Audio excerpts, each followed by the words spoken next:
Hey guys, what is up and welcome back to my channel. If you've not seen my face before, hello, my name is Shelby, and if you're a returning subscriber, welcome back.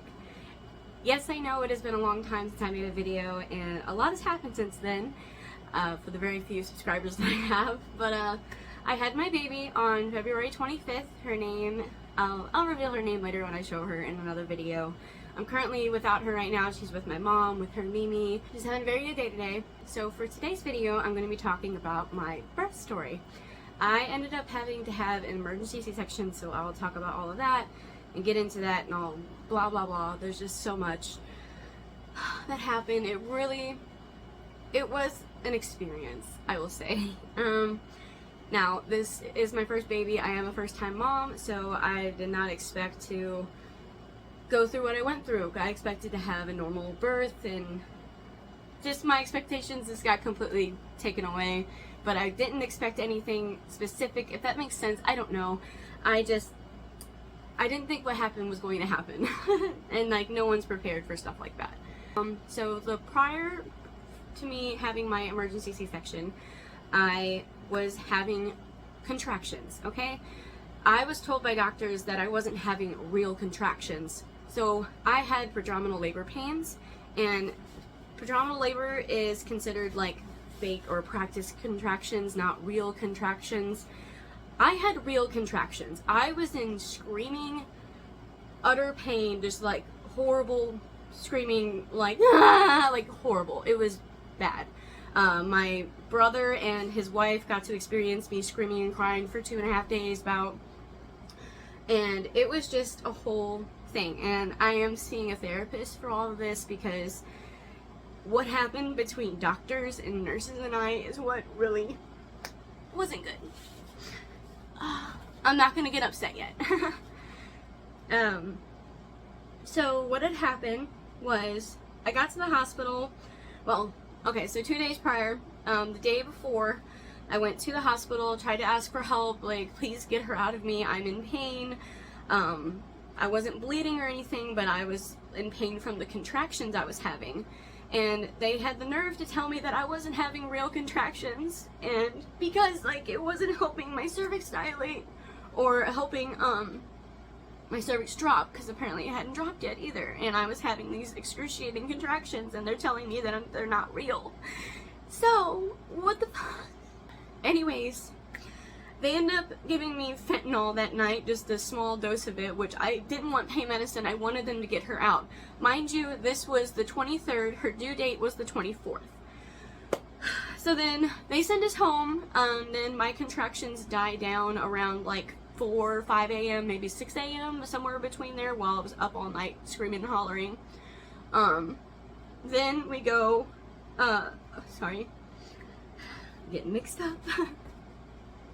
Then we get to the morning, and I was fine pretty much throughout the morning. I was having little ones that I can feel, and then by 2 p.m. they got just as bad as they were the day before.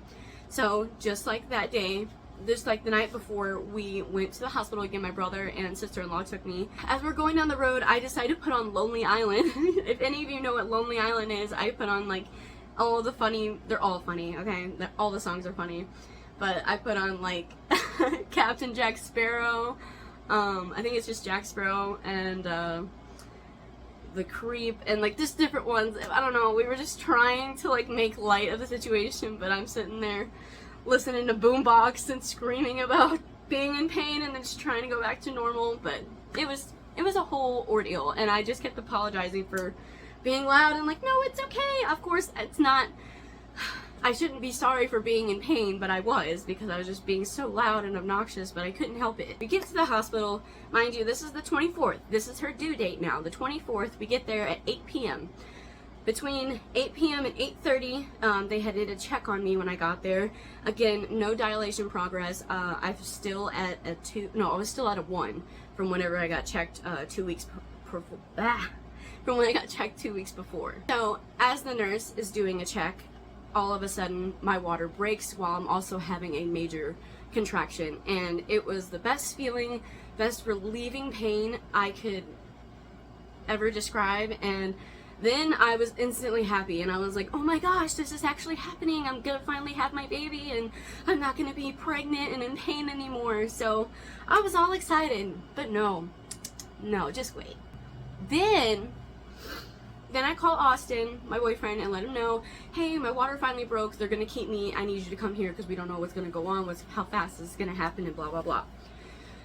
So he gets there, we're in our new delivery room, the room where we're supposed to have her and all this, and all of a sudden I noticed I could hear the heartbeat kept dropping, and it kept getting super low, and the nurses kept running in and out of the room. They did this about 4 or 5 times, and after the first time I was already nervous, and I was like, what is going on? And I was also concerned because I wasn't having contractions anymore, which they say that that's normal sometimes, is they have to give people Pitocin, I think is what it's called, to help start contractions, and they were going to do that with me at around 2 or 3 a.m. if I hadn't progressed anymore on my own. Well, whenever they kept running in and out of the room, I noticed that they were also moving the heart monitor lower and lower on my belly to try to find her heartbeat, and I was like, something is wrong. Something is very wrong. I don't know what's going on. And during this time, I also noticed I did feel a small pinch or a little like explosion in my belly, and I just felt it was so tiny, but it kind of hurt. And I did tell the nurse, I was like, something just pinched really hard and it hurt. And she was like, oh, it's probably nothing. We'll keep an eye on it if you feel it again. And I was like, okay. Well, I never felt it again. So here we go. 8:20, water broke in the delivery room. Austin gets there.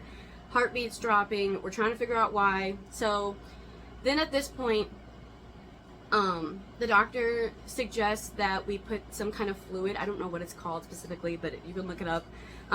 There's this fluid that they were going to put back inside me, I guess, to help move her around and make her more happy and to situate her, because apparently she had fell into cradle as well. So instead of being head down like she was supposed to, she fell onto her back, so she was in cradle position.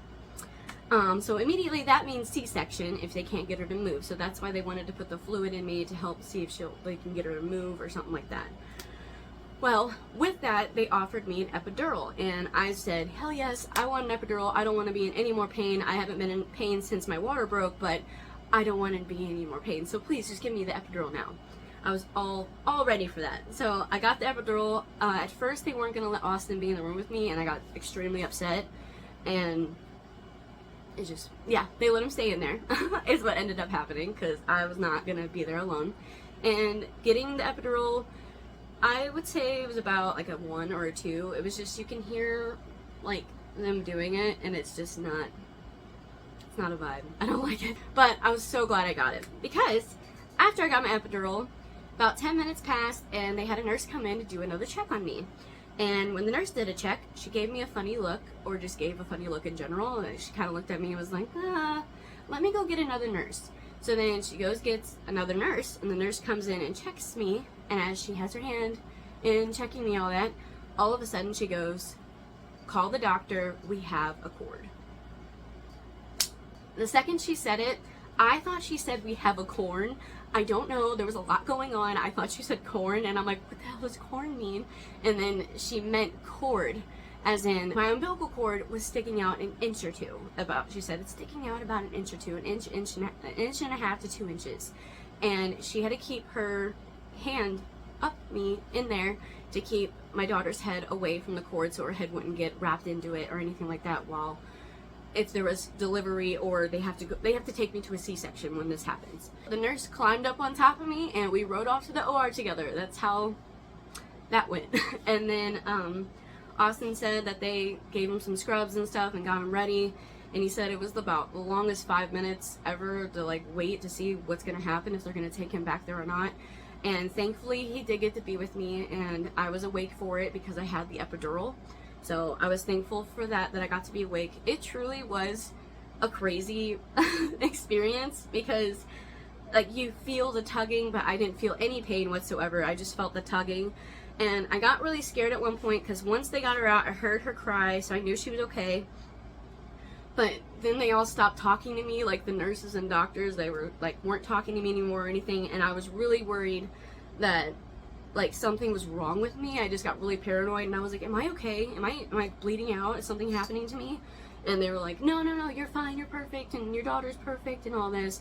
And then I looked over, and I was able to see her, and Austin got to cut her umbilical cord off of her. Couldn't cut it off from me, obviously, because she had to be C-section. But anyways, he still got to cut the cord, and that was my C-section, emergency C-section birth story. That's how that went.